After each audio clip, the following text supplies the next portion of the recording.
We're going to review the Orville, the latest series from Seth MacFarlane, the creator of Family Guy and Ted.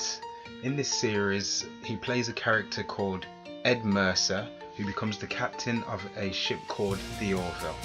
Along the way, he's joined by a special cast, such as characters Adrian Padalecki, who plays Kelly Grayson, the first officer of the series, Penny Johnson-Gerald, who plays the medical chief, Dr. Claire Finn, Scott Grimes, who plays Lieutenant Gordon Mallory, Peter Macon as Commander Bortus, Holston Sage as Lieutenant Alara Kitan, 23-year-old Chief of Security, and due to her ability from her race, she has superhuman strength, which comes in handy throughout the episode. And rounding out the cast is Jay Lee as Lieutenant John Lamar. So the series itself is obviously, as I say, about Seth MacFarlane's character, Captain Ed Mercer, and he's estranged from his wife, who actually is his wife, played by Adrian Padalecki, who plays Kelly Grayson, the first officer. So when the series starts, it starts a year after their relationship has broken down and is a constant factor within the episode itself. But it's not sure what it wants to be, this series. I'm not sure where it's going. It's really good visually. Some of the visuals are really nice to look at, and some of the jokes actually fall a bit flat.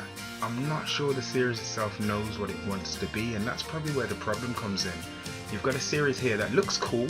It's got a few jokes in there. It's even got some cool looking visuals, but it feels like a mix of Star Treks, and it's also got a feeling like Galaxy Quest.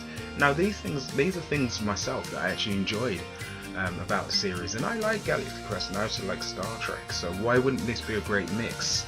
I just think it doesn't quite know what audience it's trying to cater to at this particular point.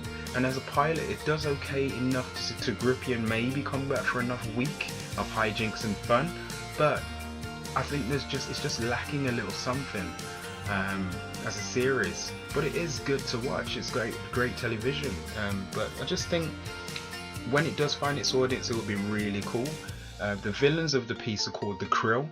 They bear a striking resemblance to the character that Idris Elba played in the latest Star Trek movie, Star Trek Beyond. So when you're looking at these particular characters, the Krill, they kind of off-put you because you're reminiscing of that character that Idris Elba played. Maybe that was done on purpose, I don't know, but I wish they'd gone for something else in terms of the design.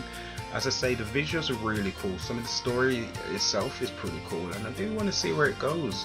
But I think it, as I said earlier there in the review, I just think it falls a little bit short of where it wants to go. And just like some of the other projects that he's done, like A Million Ways to Die in the West, it doesn't quite know what it wants to do. And I think obviously we're enjoying the Family Guy and we're enjoying some of the stuff that he's done with Ted, but I'm just not sure who knows where he wants to go with this particular project. But we'll have to wait and see what he does with it. So with that in mind, I'm going to have to say that it's not that great. It's not the worst thing I've ever seen, but I just think it needs to kind of work on what it wants to do. Would I tune into another episode? Maybe. But as a pilot, it didn't grip me enough to say I'm going to tune in, week out. But let me know what you guys thought of the episode. It was good, but just lacking a little something. Let me know. And as always, like, comment, and subscribe. And let me know what you're watching. Let me know what you think of the Orville.